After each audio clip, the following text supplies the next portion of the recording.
رفیقم داشت و کامی و من کنکور میدادم، به امثال خودم هی اشتیاق و شور میدادم. حسن هی پول پارو میکرد و من پول میدادم، سنان میرفت با ماساژ و من بخور میدادم.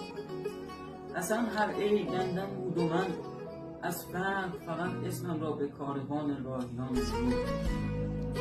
فراری گشت از خدمت او خدمت فروشی شد و من سرباز گشتم، پست‌های واقعا ناجور میدادم.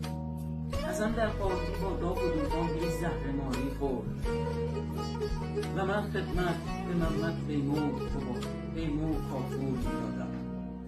حسن تو حقه بازی مالیاتش را دودر میکرد، من اندازه یک تاجر مشهور مالیات میدادم.